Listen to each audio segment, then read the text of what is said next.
Tai sveiki visi atvykę į Lietuvos muzikos ir teatro akademijos atvirų durų dieną.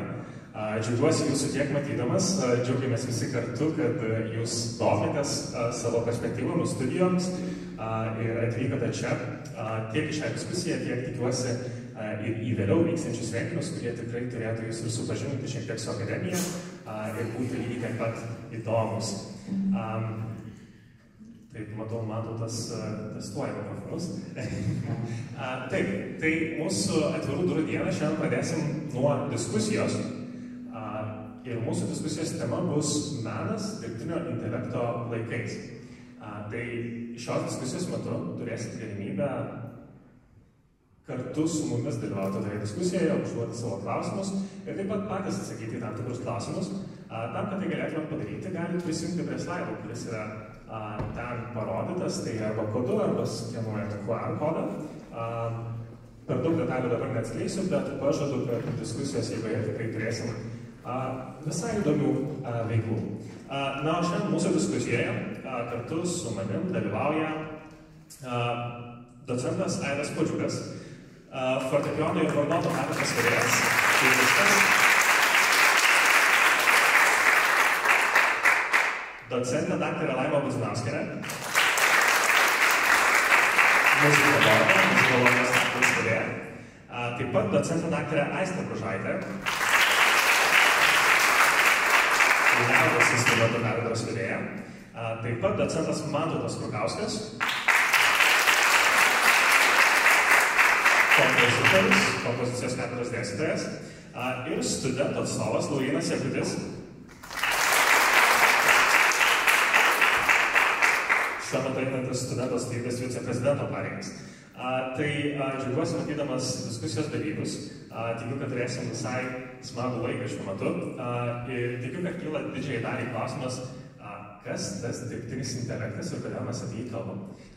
Tai jeigu taip bendrai pažiūrint, tai dirbtinis intelektas šiaip yra kompiuterinių mokslų šaka vis dėlto pasirodo, kurios tikslas yra kurti sistemas, kurios geba atlikti užduotis reikalaujančias žmogiško intelekto.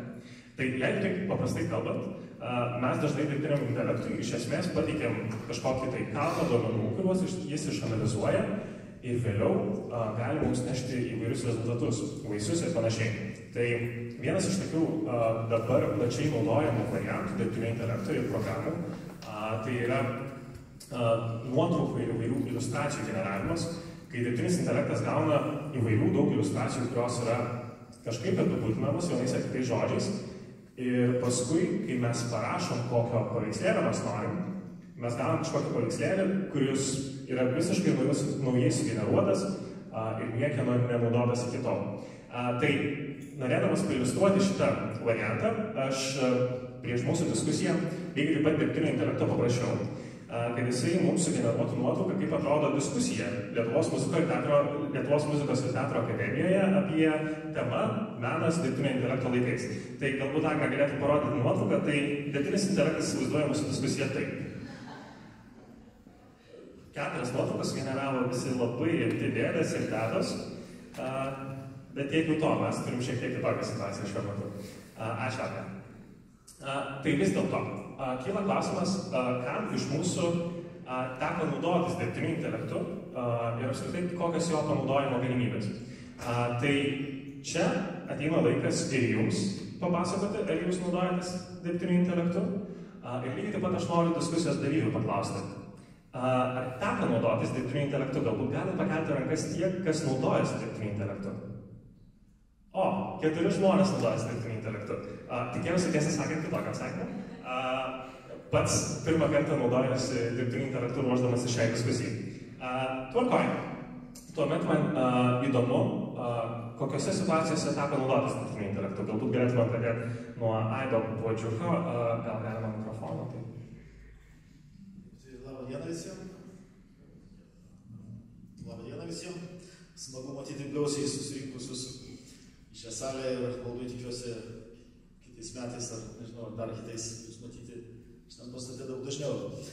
Tai ačiū už klausimą, labai turbūt aktuali tema šiandienai ir turbūt labai daug yra pirmiausia skeptiškai nusiteikusių, bet aš visgi pažvelgčiau visą tai iš pozityviosios pusės ir Manau, kad gyvenimo tempas ant tiek spartėja ir ant tiek viskas tobulėja ir keičiasi, kad mums matyti belieka tik prisitaikyti.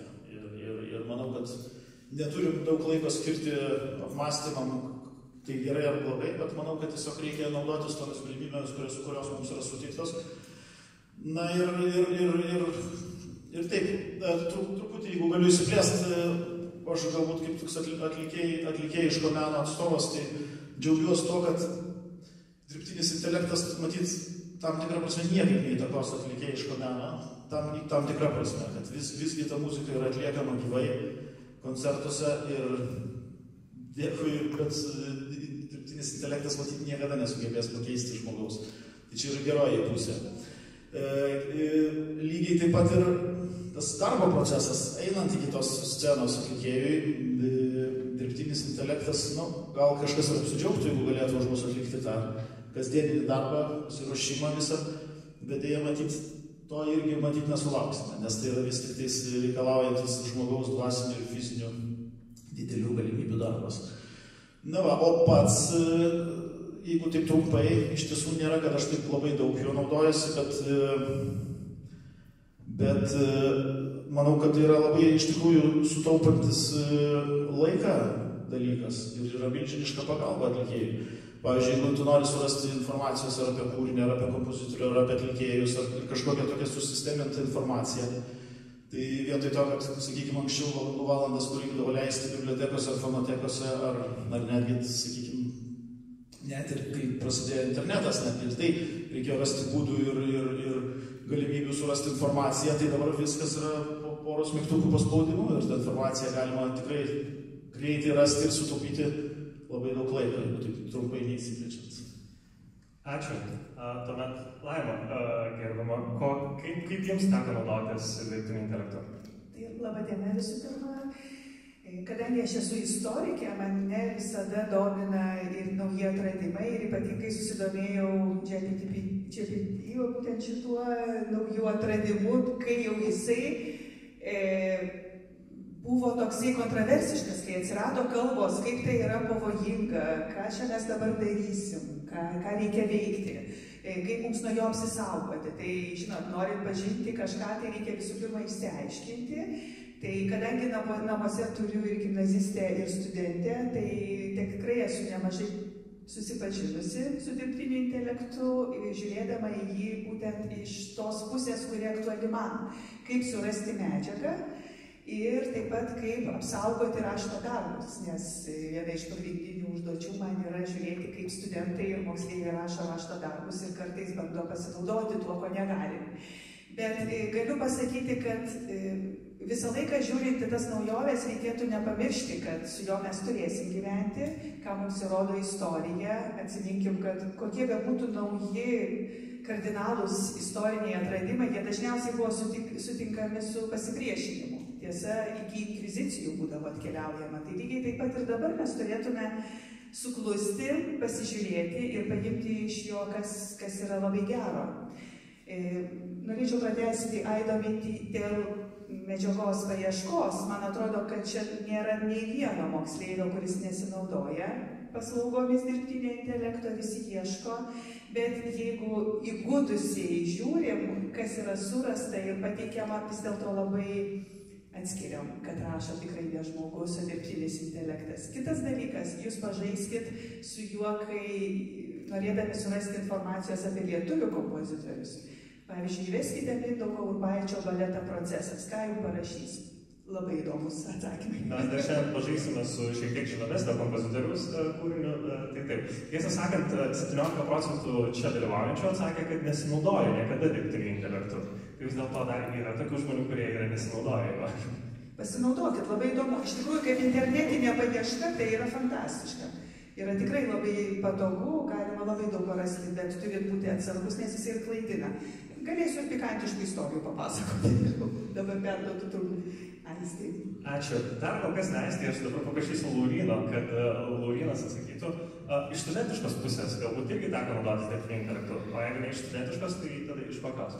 Labai įdomus klausimas, aišku, laba diena visiems. Jo, tai aišku, labai paplitęs tas naudojimas, Bet čia ta pati problema, manau, kaip ir mokyklose, čia toks jau dalykas. Pats naudojosi jo, bet aš manau, kad būtent gal idėjų generavimais labiau veikia, nes tiesiog tam tikri modeliai, kurie taikomi kitose srityse, man atrodo, mene gali būti pritaikyti, bet juos ne taip kaip žmogų lengva suvesti, kaip dirbtiniam intelektui. Na, bet yra toks labai įdomus dalykas, kad dėstytojai, kai kurie, kaip man dėstytojai paminėjo, tikrai jau įgūdė, kai kurie jau, ypač tarp studentų darbų rašto, jeigu yra, kur priduodam tos darbus, tai visą laiką jau būna nuskenuoja ir sako, nu, šitas jau čia jau parašyta, tai jau netaip jau dabar lengva pro kai kurios dėstytojus. Tai va. Tai tiek, o šiaip jo reikėtų atsargiai, nes tas informacijos kiekis, kuris generuojamas, tenka ne su vienu dėstytoju apie tai kalbėti, ypatingai kurie tam tikros, dirba su dideliais kiekiais duomenų ir gali tikrai pamatyti tos kažkokius netitikimus, tai yra gąsdinantis ir kuo daugiau tų duomenų yra tokių generuojamų, tuo vis sunkiau atrasti kažkokią tiesą tuose visose duomenyse. Ačiū, Laurynai. Kitas klausimas, kitai mūsų pašnekoviai. Tai vis dėlto, kaip supratom, Aistei Bružaitei neteko naudotis dirbtiniu intelektu, tai klausimas, kodėl? Kas iki šiol sulaikė nuo naudojimas dirbtiniu intelektu? Labą dieną visiems. Na, iš tikrųjų, kai sužinojau šios dienos diskusijos temą, tai šiek tiek netgi pasimečiau, nes nesupratau, kodėl turėčiau čia diskutuoti apie tai, ko neišmanau. Tai aišku, teko pasiskaityti ir pasidomėti šiek tiek ir supratau vieną, kad nors man atrodo, kad aš tuo dirbtiniu intelektu nesinaudoju, tačiau mes net nežinodami su tuo intelektu susidurėme kiekvieną dieną. Tai pasirodo, jis yra visur. Jis yra gatvėje važiuojant, šviesofore, jis yra naršant internete, jis yra ieškant informacijos, einant į koncertus ir tiesiog jis yra tiesiog mūsų kasdienybėje. Ir dar iš tikrųjų susidarė tokia nuomonė, kad dirbtinis intelektas menininkui tarsi grėsmė šiandien yra tarsi konstatuojamas toksai faktas, nes mes tarsi susidurime su kažkokiu neužtikrintu nepasitikėjimu ir neužtikrintų būvių, ar mus vieną dieną nepakeis tas dirbtinis intelektas.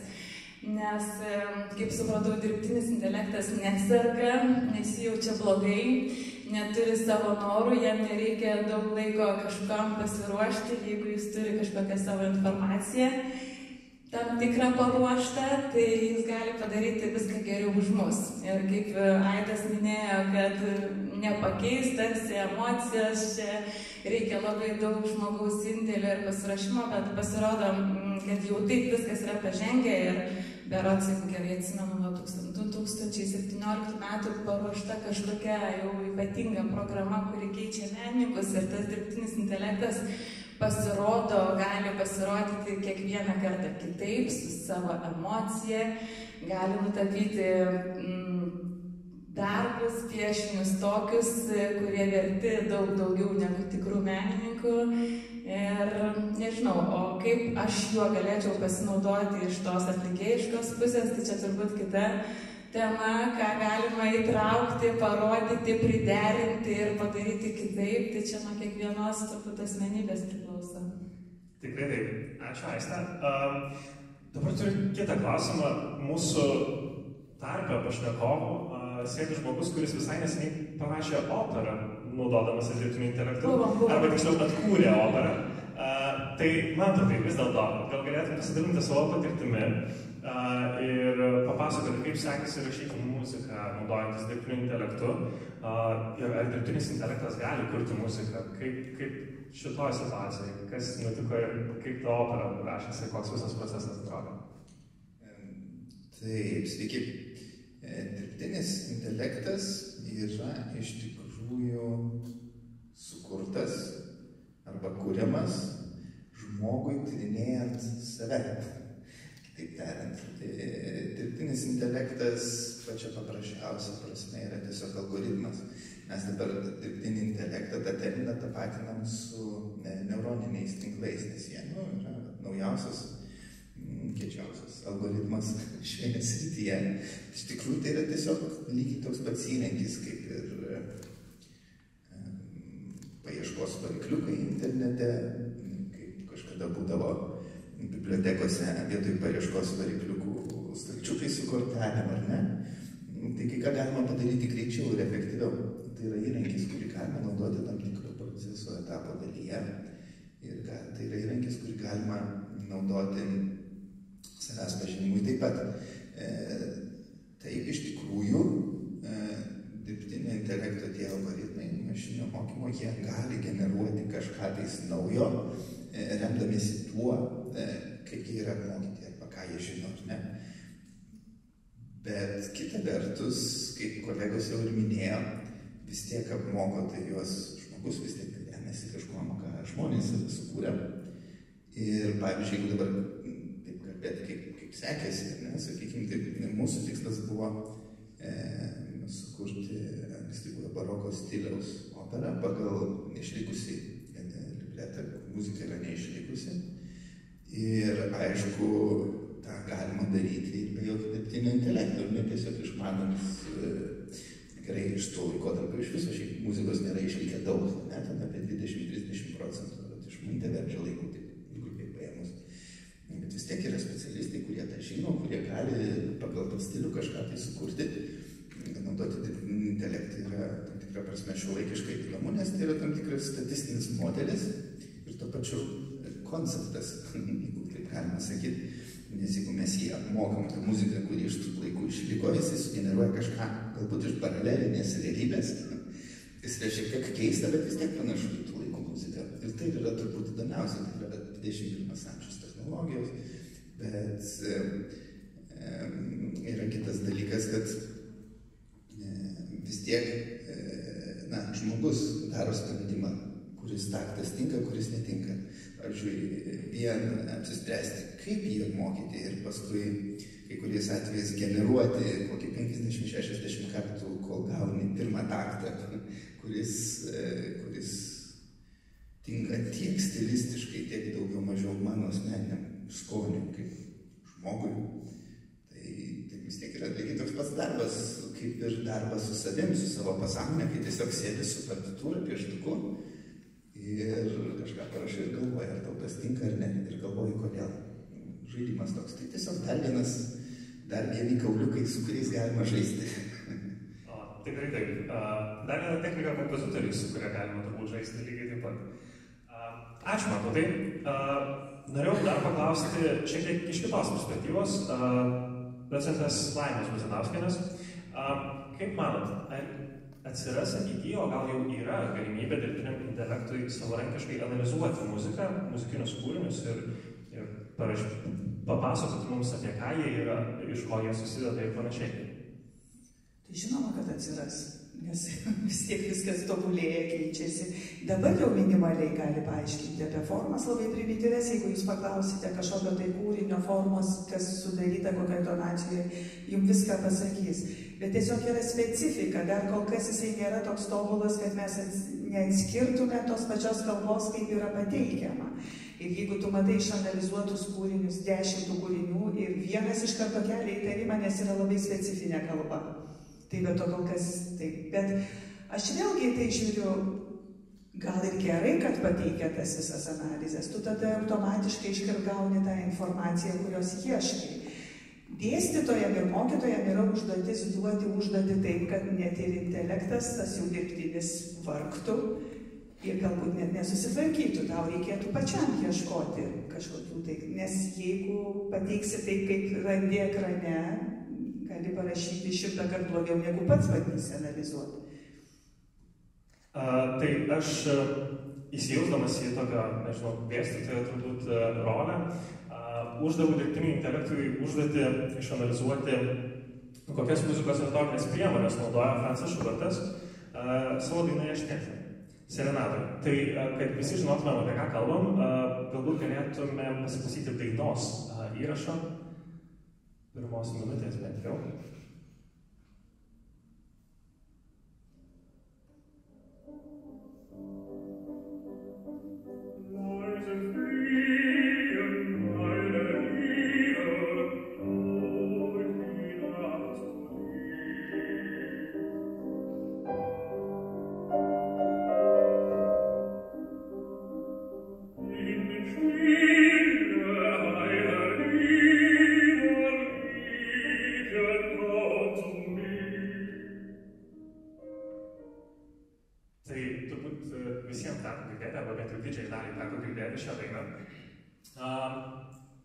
labai kažkaip užkliuvo mintis, Aido Pudžiuko, kai kalbėjome apie tai, kad dirbtinis intelektas gali pateikti informaciją apie įvairius kūrinius ir panašiai.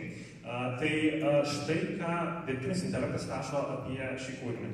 Franco Schuberto daina Štetlen, Stebuklinga naktis arba Serenada, yra viena iš jo garsiausių ir mėgstamiausių dainų. Ši daina yra dalis Schuberto ciklo Die schöne Müllerin, gražioji malūninkė. Ši daina yra apie jauną vyrą, kuris dainuoja serenadą prie merginos langų. Schubertas naudoja įvairias muzikos retorinės figūras, kurios prisideda prie dainos emocinio turinio ir išraiškos. Tai tos retorinės figūros yra tokios: apačiatūra ir suspensija. Pasitaiko dainos melodijoje ir akompanimente, gali sukelti jaudinantį efektą ir akcentuoti tam tikras melodinės linijas. Legato sukuria sklandžią ir prisotintą garsų tekstūrą. Kadencija paryškina harmonijos perėjimus arba užbaigia muzikinį sakinį. Retardando ir rubato leidžia atlikėjui lengvai lėtinti tempą arba laisvai varijuoti ritmą, kad būtų išreikštos emocinės subtilybės. Echolalia pasikartojančios melodijos arba akordų fragmentai sustiprina tam tikras frazes ar žodžius. Ir taip toliau ir taip toliau. Man kilo klausimas, kiek parašytumas studentui, kuris pateiktų tokį atsakymą į tokį klausimą, ar gerai vertintumėt? Nieko nerašyčiau, pulčiau su juo diskutuoti atsivertus natas. Ir tada pasižiūrėtume, koks yra variantas. Bet turbūt irgi reikėtų atsiminti, kad jeigu jūs užduotumėte šitą klausimą anglų kalbą, matyt būtų visai kitas atsakymas, galbūt tobulesnis, geresnis. Lietuvių kalba dar jisai tikrai silpnai daug atsako, bet čia labai geras pavyzdys, ką mums Deividas pasakė, kad net ir ruošiantis kitiems egzaminams jūs negalit pasitikėti, bet lietuvių, pavyzdžiui, bet jau mano minėtas pavyzdys kompozitoriaus, tai tas pats su literatūros šaltiniais, paklauskite apie altorių šešėliais, jums ten tiek tokių bendrų dalykų prirašys, nes jisai nežino, nėra vertimo į anglų kalbą. Tai jeigu jūs taip kalbėsit, jūs iš karto išsiduosit, kad tai yra ne jūsų žodžiai. Tai reikia viską tikrinti, negalima grynų pinigų pasitikėti, nes bus dar blogiau, jeigu jūs vargsit, naudositės, kopijuosit, siūsit dėstytojui ir tas dėstytojas sakys ne. Gal geriau patys ieškokit. Turbūt nevertėtų sakyti, kad šita daina buvo iš ciklo Gražioji malūninkė lygiai taip pat. Tai dar kartą tiesiog iliustruoja, kad turbūt tos informacijos paieška irgi ganėtinai limituota ir ribota yra su dirbtiniu intelektu. Ačiū už atsakymą. Toks didesnis iššūkis turbūt buvo įvertinti dirbtinio intelekto darbą šitoje situacijoje. Gerai, pažiūrėjom, kaip dirbtinis intelektas gali tvarkyti su muzikos analize. Lietuvių kalba, neišsamei, galbūt ir ne visai tam pritaikytas, bet kol kas toks pavyzdys yra. Bet galbūt ir atlikėjai gali panaudoti dirbtinį intelektą. Aidai Pudžiukai, ar matote galimybę dirbtiniam intelektui atlikti muziką? Ir apskritai, galbūt dirbtinis intelektas galėtų generuoti tiesiog puikius kūrinių įrašus, o gal net pakeisti atlikėją scenoje gyvai. Kaip jums atrodo?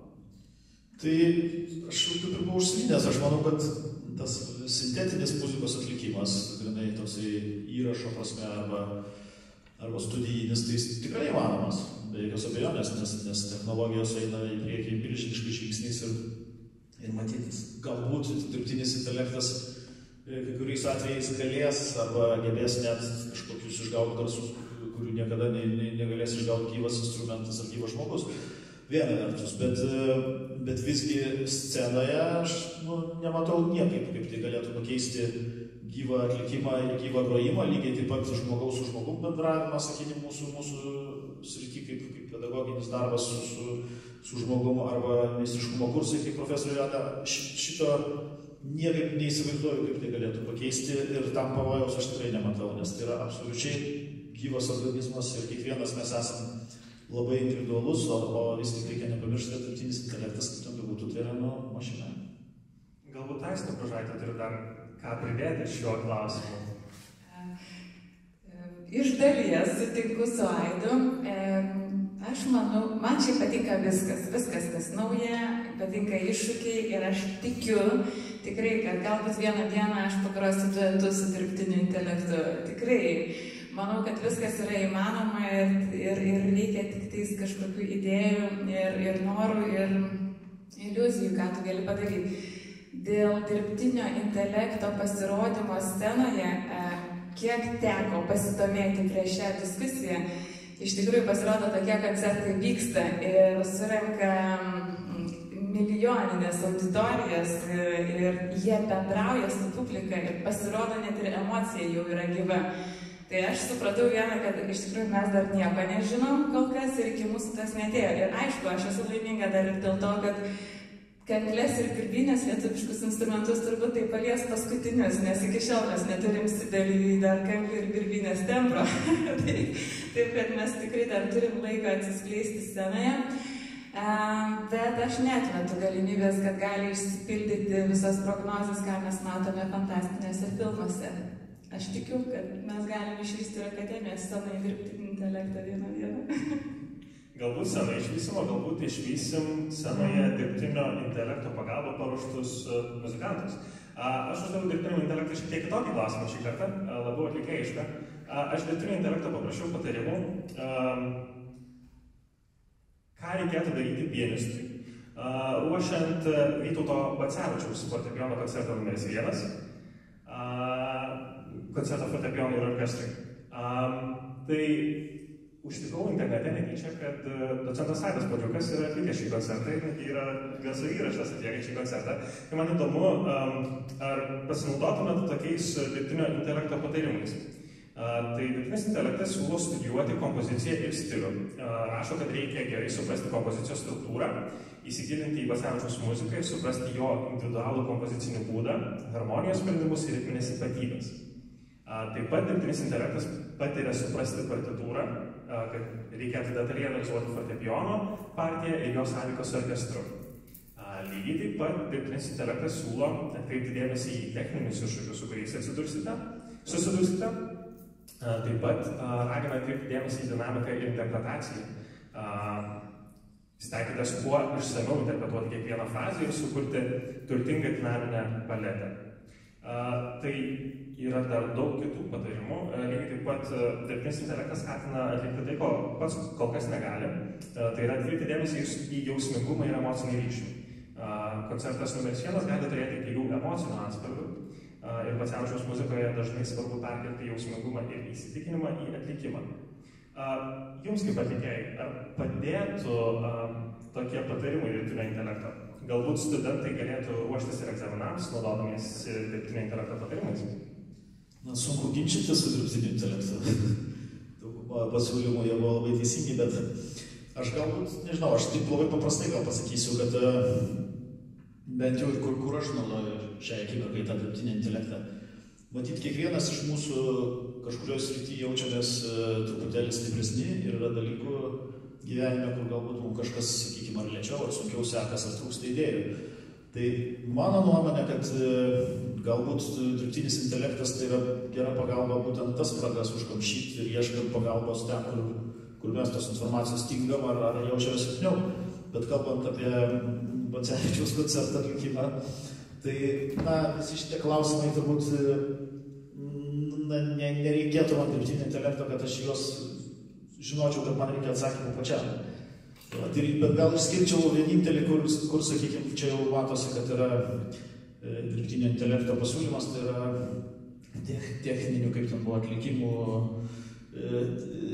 pasiūlymai sudėtingesnių vietų. Tai čia yra absoliučiai individualus dalykas ir kiekvienas žmogus, kiekvienas fiziologiškai mes esam skirtingi ir vienam yra sunku pagroti legato, kitam yra sunku pagroti oktavų, taip kad pritaikyti konkrečias, sakykime, vietas ar epizodus, kurie būtų sunkus visiems matyti, nepavyktų. Ačiū. Tai man šiaip įdomu dabar klausantis diskusijos, Laurynai, kaip muzikos industrijos ir producavimo studijų programos studentai, ar iškiek kažkokia ateitis su dirbtiniu intelektu ir menu? Ateityje mes galim išvysti koncertus dirbtinio intelekto, dažnėjančius Lietuvoje, galbūt kažkaip galėsim pamatyti vis daugiau ir daugiau tokių atlikėjų, kurie remiasi dirbtiniu intelektu. Kaip atrodo, ar tai turi perspektyvos kažkokios? Šiaip aš manau, kad koncertas kaip toks pats yra gana socialinis reiškinys ir aš nežinau, kiek gali būti įdomu tiesiog pačio intelekto klausytis, tai vis tiek tame dalyvauja labai tiesiogiai žmogus, ta prasme, ar ant scenos, ar patys auditorija tada tampa tas socialinis reiškinys, kuris imponuoja būtent publikai. Tai kol tai naujovė, tai traukia, nes tai tiesiog kažkas nepažįstamo, kažkas tai smalsu, tai įdomu, bet ateityje, kiek tas, jeigu ten nebus kažkokio pakankamo socialinio ryšio, tai tokiu atveju aš nematyčiau. Bet, sakau, nežinau, kaip ateityje bus ir prognozių girdžiu įvairių, tai sunku pasakyti. Ačiū. Noriu priminti, kad šiaip diskusijos dalyviams galite užduoti patys klausimus, naudodamiesi slaido platformą, tai drąsiai klauskite, jeigu kils kažkokių klausimų diskusijos eigoje. Aš ruošiantis šitai diskusijai nusprendžiau pažiūrėti, kiek dirbtinis intelektas gali suprasti muzikinį stilių ir pademonstruoti jį naujais kūriniais. Įkvėptas Manto, žinoma, patirties. Man dėja nepavyko galbūt tokių gerų rezultatų išgauti, bet man įdomu pažiūrėti, ar mes galime atskirti, ką dirbtinis intelektas sukuria, remdamasis vienais ar kitais stiliais. Tai dirbtiniui intelektui patikėjau 2 simfonijų įrašus. Abi pirmosios kompozitorių simfonijos parašytos, viena Gustavo Malerio, kita Wolfgango Amadėjaus Mozarto. Stilistika turbūt galim suprasti, kad ganėtinai skirtinga. Tai dirbtinis intelektas remdamas iš šitų simfonijų 5 minučių įrašais, kas galbūt yra smarkiai per mažai, kad nemokama versija leido tik tiek. Paprašiau, kad sukurtų man naujus garso takelius nuo minutės iki pusantros, remiantis tų kūrinių stilistiką. Tai turim 2 garso įrašus. Ar galėtume paklausyti pirmojo įrašo?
Ačiū. Taigi išgirdom 2 įrašus, 2 simfonijų, kurios parašytos pagal kitų kompozitorių pirmasis simfonijas. Vėl klausimas, kuris kūrinys yra kuris? Kuris paremtas Malerio simfonijom, kuris paremtas Mozarto? Tai kol jūs balsuojate, aš noriu užduoti klausimą diskusijos pašnekovams. Tai kuris Malerio, kuris Mozarto? Laurynai, prašom. Tai pirmas Mocarto Prismada. Kaip kiti mato? Aistė Užaitė atrodo atvirkščiai. Laima Lutinos? Pritarė Laurynai. Aidai Pačiukai? Pritarė Laurynai. Mato tai? Abiejų sintezė. Tiesą sakant, daviau atskirai. Abi simfonijas nedaviau kartu. Dar palaukim, kol sulauksim balsų. Matau, jau yra 47 balsai. Gal, Laurynai, galėtum papasakoti, kodėl taip manai? Kodėl manai, kad pirmoji yra Mocarto, antroji Mahlerio? Aš gal daugiau užtikrintas dėl Mahlerio simfonijos, tiesiog, nes man tai plaukianti muzika, mano mama pas smuikininkė visą laiką, kuri groja Mahlerį, tai vis sako, kad tiesiog plaukia. Ir groja ir tokį laivą įsėdė, tada jau ten kol valandą nepraeina, tai taip ir nesustoja. Nelabai patinka man. Bet jo, o Mocartas, tai aš girdžiu atskirus tam tikrus, man atrodo, labai medinukai girdisi visai neblogai. Išeina. Bet čia mano nuomonė, čia dabar bus taip blogai, jeigu neatspėsiu, čia bus liūdna. Tai dabar jau gerai papasakojau čia. Tiesa, reikia nepraleisti to, kad Laurynas buvo įstojęs pas mus į simfoninio dirigavimo specializaciją, tai turbūt iš to ateina ir labai geras suvokimas apie tai, ką skirtingi instrumentai gali pasakyti apie skirtingų kompozitorių simfonijas. Tai 1, 2, 3. Teisingas atsakymas buvo tas, kurį pasakė Laurynas. Mocarto, pirmoji buvo, o antroji buvo Mahlerio. Tai vis dėlto kažkiek galima nuspėti. Daro visai neblogą darbą, turbūt dirbtinis intelektas, kad atspėtų, kur yra kuri. Ir galėtų pagal tą stilistiką sukurti kitas. Man įdomu iš studento perspektyvos ir iš studijų, iš mokymosi proceso perspektyvos, kiek dirbtinis intelektas gali paveikti mūsų dabartinį mokymosi procesą ir apskritai. Visų pirma, ar studentas turėtų turėti galimybę naudotis dirbtiniu intelektu savo studijų procese? Kaip manot? Aš pradžiai gal norėčiau Matautui užduoti šitą klausimą. Žinoma, tai nori ar nenori veikia ir nori vis tiek naudosimės, vis turbūt ir studentai dėstyti, tai klausimas kaip. Visų pirma, pati diskusija vadinasi, kad menas ir panašiai, mūsų kasdienybė, studijos, muzika ir panašiai dirbtinio intelekto laikais. Tai laikai tai iš tikrųjų ne tik dirbtinio intelekto, bet ir interneto laikai, ir socialinių tinklų laikai, ir dar daug ko laikai, kas atsirado ne taip jau kaip ir per seniausiai, kaip pagalvojo, o pakeitė taip, kaip sukasi pasaulis gana smarkiai. Ir turbūt principai vis tiek visur išlieka tie patys. Mano supratimu, jeigu tai yra naudojamas kaip įrankis, pavyzdžiui, tyrimui, visur reikia tikrinti informaciją. Bibliotekos anksčiau irgi reikėdavo tikrinti informaciją, žiūrėti patikimą šaltinis ar ne. Google, Wikipedia, tas pats, jeigu susirandi kažkokį tai straipsnį, citatą, žinot, kaip ten būna ten tie memai su kažkieno citatom ir tai visai gali būti ne to žmogaus citata, bet visi ten dalinasi Facebook'e, pavyzdžiui, ar ne. Tai lygiai taip pat ir su dirbtiniu intelektu jisai apmokytas tuom, ką mes rašom, ką žmonija kūrė, ne? Lygiai taip pat kaip jeigu apmokytum, sakykime, tą varikliuką vien tik Mocarto simfonijomis, iš tikrųjų kažką padarytų autentiškesnį ir panašesnį Mocartą, dabar vis tiek prideda daugiau kažko iš romantizmo, nes tokia dominuojanti tame modelyje apmokymo informacija, ne? Tai tiesiog turbūt svarbiausia yra suprasti, ką darai ir kodėl darai. Ir tiek. Kaip įrankis tai gali būti nuostabus dalykas, bet gali būti ir tam tikras pavojus ar tiesiog, nežinau, beprasmybė, turbūt gal taip galima būtų sakyti, jeigu tiesiog, pavyzdžiui, ką ChatGPT sugeneruoja ir netgi kaip atsiskaitymą, tai nei tau naudos kokios nors, nei kažkas ten iš to gero gaunasi. Mes vis tiek kaip būtų, kaip kolegos minėjo irgi tą bendravimo socializaciją. Kokiegi tada prasmė iš viso kažką daryti, ne? Jeigu dirbtinis intelektas ant scenos groja, o dirbtinis intelektas sakė, klausosi, pavyzdžiui. Tai ką mes tada žmonės darysim? Mesgi grojam ir kūriam, todėl kad mus tas veža, turbūt, bet taip reikėtų daryti, ne? Tai lygiai taip pat ir žmonės atėję į koncertą, jie mėgaujasi muziką, gal kažką tai pajaučia, naujo išgirsta. Nebūtinai mėgaujasi, tai įvairios muzikos yra. Muzikos skirtos socializacijai, muzikos, kuri turi eksperimentinę, meninę vertę didesnę.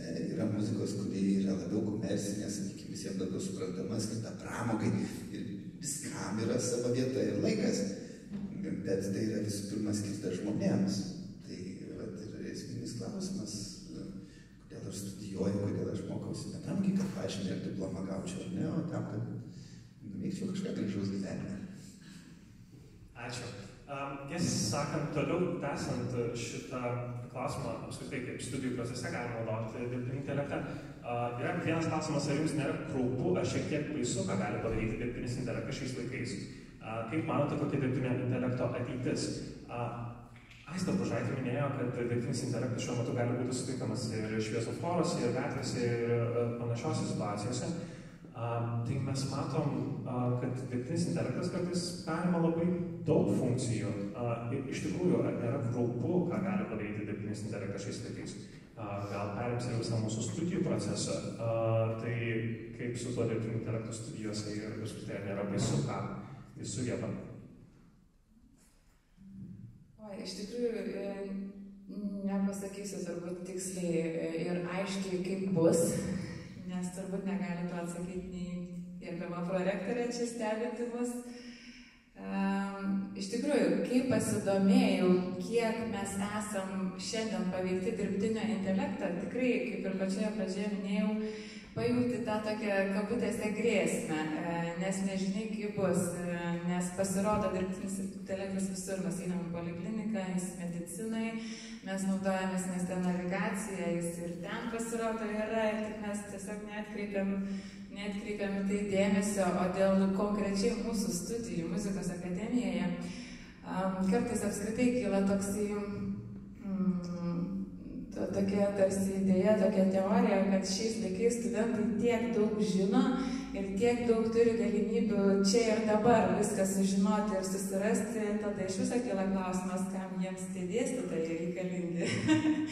jau nekalbant apie dirbtinį intelektą, bet turbūt vėl čia atsiremiam į tą patį žmogiškąjį faktorių, nes ir prisimenant, kai mes buvome jauni ir rinkome studijas muzikos akademijoje, tai pirmasis faktorius, kuris lėmė, jog čia norime studijuoti, tai visų pirma darymas tai, ką mėgstame daryti, tai mylėjimas muzikos, grojimas savo instrumentų, dainavimas ar tai kaip kitaip domėjimasis muzika, tai aišku ryšys, tai mus labai įkvepia asmenybės, įkvepia žmonės ir tikrai nedirbtinis intelektas.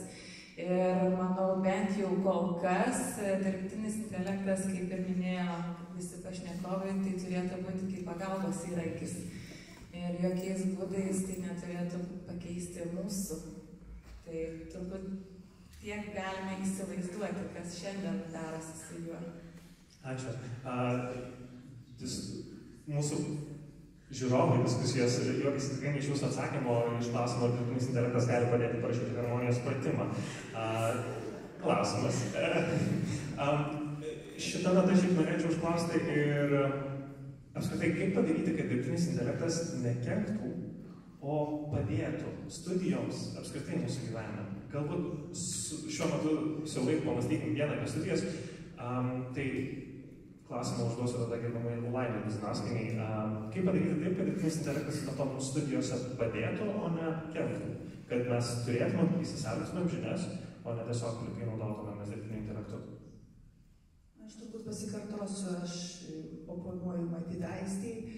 Aš taip nenoriu gyventi taip su tokia baime, kas bus, Jėzus Marija, aš jau užgrobs, čia vien bus įtiktas dirbtinis intelektas ir nieko čia nebus, taip tikrai nebus. Aš manau, kad yra šimtai institucijų, kurios galvoja, ką ten daryti. Dabar aš suprantu, ten ir vadovai išėjo, susipiešė, ten kažkas vyksta.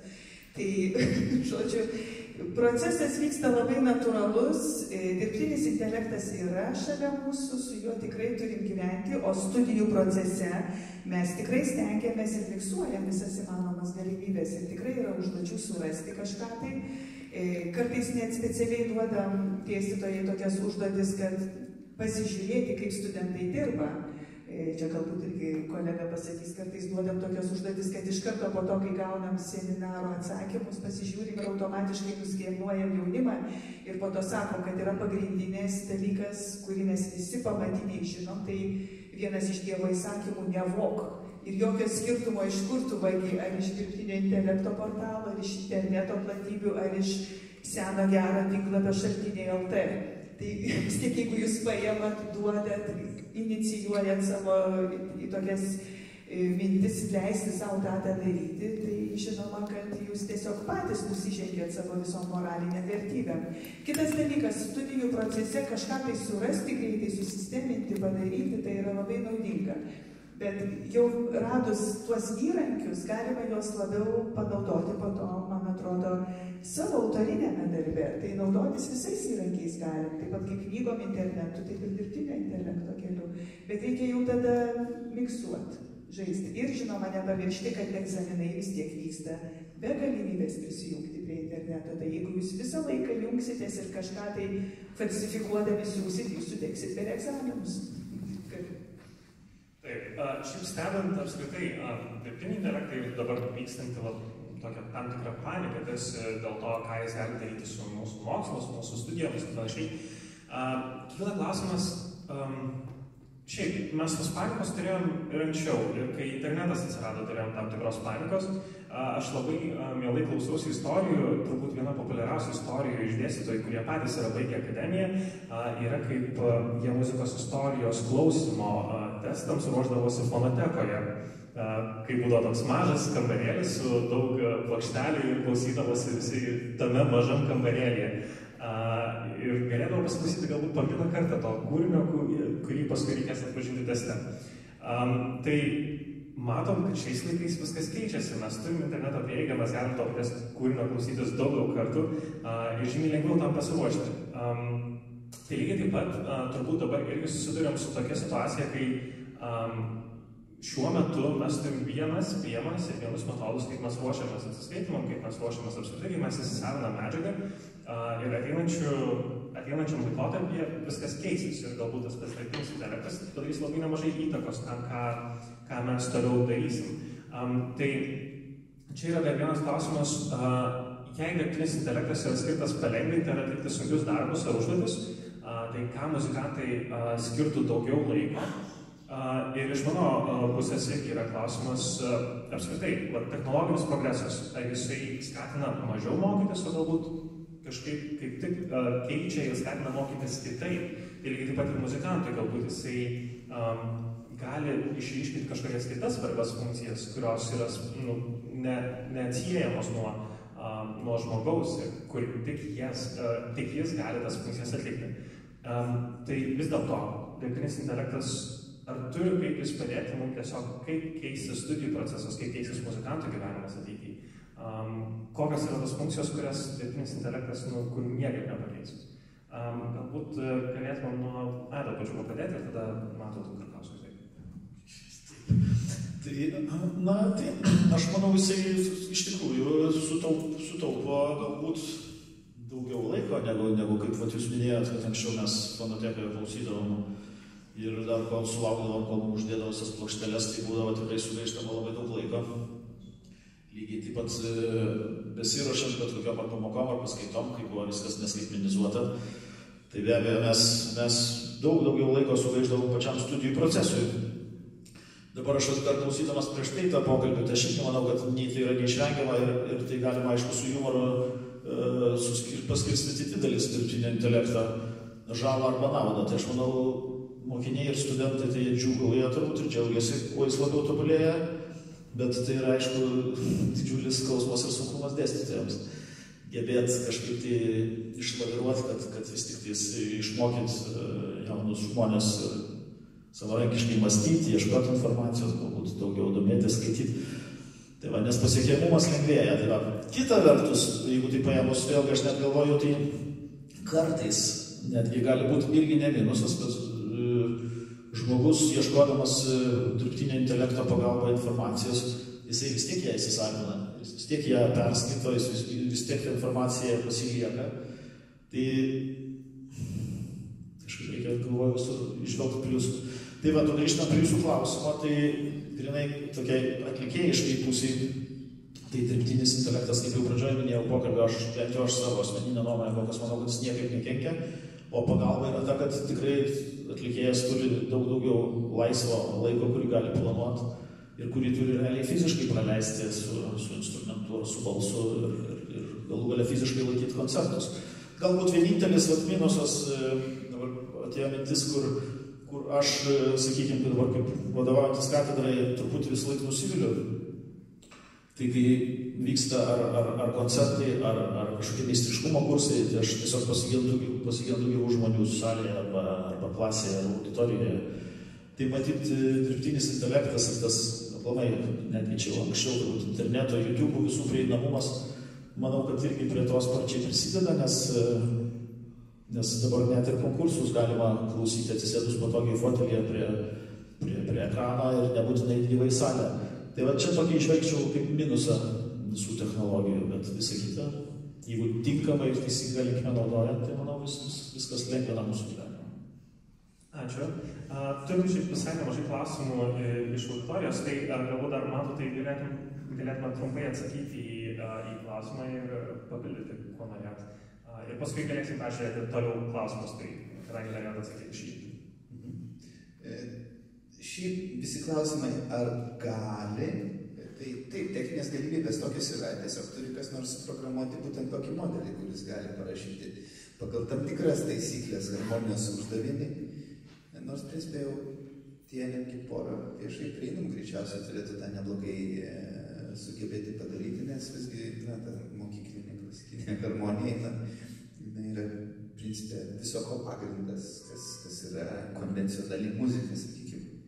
Gali atpažinti garsą, gali netgi iš garso įrašo išskirti instrumentą, kas anksčiau būdavo principė neįmanoma, prasme, gali įdėti dainą, stereo miksą, jisai gali daug būgnus iš ten išimti, pavyzdžiui, reiškiasi, arba balsą. Nebus tas labai kokybiška, bet, galima turėti, galima, nežinau, kairę ranką iš fortepijono įrašo išskirti dešinę nuimti arba atvirkščiai. Yra tokių, čia tiesiog kokie mokslininkai kiek skiria laiko būtent tuos algoritmus, tuos principus pritaikant vienai ir kitai funkcijai. Dabar, jeigu mes kalbam apie kūrybiškumą ir kūrybą, tai nereikėtų pamiršti, kad dirbtinį intelektą mes sužmoginam būdami žmonės, nes jis savimonės ir sąmonės neturi. Tai yra tiesiog prognozavimo modelis. Pagal tai, ką jisai žino, jisai prognozuoja, kas galėtų būti toliau. Ir tuo principu viskas veikia. Dabar, kas bus toliau, čia jau yra kitas klausimas, nes yra ta kita rūšis, kuri vadinasi Artificial General Intelligence arba AGI, kuris teoriškai turėtų turėti sąmonę. Tada galbūt atsiras dar viena protonatai rūšis, dar yra kokie nors kvantiniai kompiuteriai. Arba, pavyzdžiui, dar yra Neuralinkas, kuris leidžia kompiuterį prijungti tiesiai prie žmogaus smegenų. Ir tada, nežinau irgi kas bus. Ir visą tai, ką aš kalbu, taip pat su genų redagavimu ir kitais mokslo atradimais, ateinančių 20 metų bėgyje tikrai taps realybę. Reikia nepamiršti, kad visi atradimai visgi taip, tai yra tik įrankis, iš esmės niekas nesikeičia, kaip mes viduje jaučiamės arba ką mes kaip žmonės darome, bet visgi visuomenė tie atradimai keičia. Ir ratas pakeitė visuomenę, ar ne, ir knygos nuspausdinimas pakeitė visuomenę, ir perėjimas nuo žirgų prie automobilių pakeitė visuomenę, perėjimas prie skrydžių nuo plaukimo laivais ir skrydžių cepelinais, pavyzdžiui, ne, pakeitė visuomenę, viskas greitėja, viskas daugėja, informacijos taip pat galima daryti greičiau, tai reiškia automatiškai, kad darbų daugiau, viskas greičiau vyksta, atradimų daugėja. Aišku, tai yra iššūkiai, pavyzdžiui, iš socialiniai tinklai, ar ne, kaip kolega irgi minėjo, mes turime galimybę bendrauti su savo draugais visą laiką per tam tikrus įrenginius, bet mes už tada turbūt bendraujame mažiau gyvai, tai mes ne abejo kažką ir prarandame to pačiu. Nes bendravimas gyvai, visgi, kadangi tam buvo skirta milijonai metų, telefoną bendravime gal tik tai, nežinau, 15 metų, vis tiek nėra susiformavę tam tikri įgūdžiai.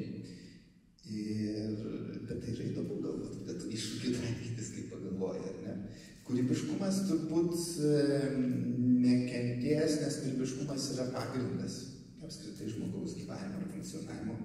Kūrybiškumas yra iš tikrųjų tiesiog problemų sprendimas, gebėjimas tvarkytis su siurprizais, iššūkiais.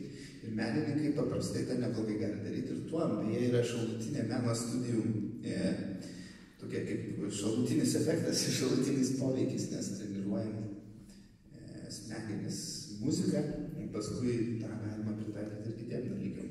Tai va, Ačiū, Mantautai. Na ir pabaigai paprašysiu kiekvieną iš jūsų apskritai vienu sakiniu apibendrintai pasakyti vis dėlto, kokia meno ir studijų ateitis laukia dirbtinio intelekto laikais. Tai galbūt galėtume pradėti nuo Santailo pačiuko. Tai šviesi ateitis, aš manau. Nes kas kitas, jeigu ne mes žmonės turėsim prisitaikyti, kai kas benutiktų, nes mes dabar čia, aišku, bandom kažkur tai fantazuoti, kas bus, kaip bus, bet manau, kad situacija pati padiktuos. Na ir tik nuo mūsų pačių priklauso, kiek mes gyvensime, kaip sakyti, savo gyvenimą ir kiek mes gyvensime kažkieno kito gyvenimą. Ačiū. Laima Bucinauskas. Aš pritariu gerbiamam Aidui. Aš manau, kad studijų procesas kaip tik tobulės, žinodamas, kad yra šitos galimybės ir jas išnaudos, ne būtent kad draus, o išnaudos. Studijuosim kažkaip kitaip, kad būtų įdomu, atraktyvu, įdomu ir pasiteisintų visą tai. Tai mano nuomonė, mes tik išlošim. Tai jeigu taip optimistiškai, tai tikrai norisi taip ir tikėti. Aš manau, kad laukia mūsų patys geriausi, puikiausi laikai. Dėl to, kad, kaip ir Mantautas kalbėjo, bet kokios naujos galimybės, tai yra žingsnis į priekį. Ir tikrai turim iš ko mokytis praeityje. Yra grandų, kuriuos studijuojame, iš jų mokomės. Bet tik ateitis, man atrodo, ir jūs, visi, kurie čia sėdi, tai yra mūsų ateitis. Mūsų nauji žmonės, kurie neš savo kažkokias idėjas, jas vystys ir pritaikys naujoves.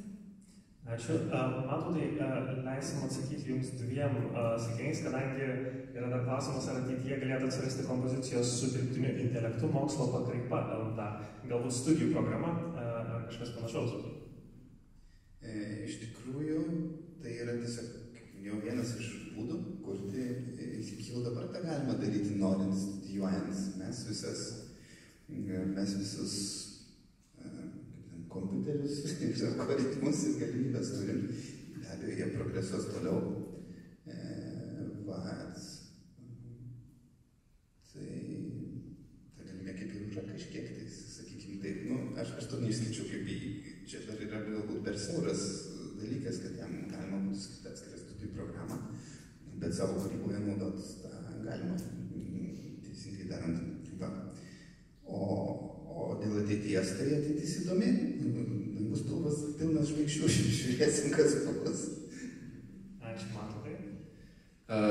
Aš tai labai šviesiai galbūt ir pozityviai žiūriu tai, kad toks įdomus paradoksas reiškinys, kaip įvyksta su dirbtiniu intelektu, mes grįžtam prie tokio dalyko, prie pačių sąvokų ir kas iš viso yra kūryba dabar, kas sprendžia, taip ir Europos Sąjungoje sprendžiama kaip su tom autoriniam teisėm, tai kas tas dirbtinis intelektas ir jo kūryba, tai čia skaitosi kūryba, ar čia nesiskaito kaip jo, ar čia kaip jo, ar čia žmonių, kam čia priklauso ta kūryba.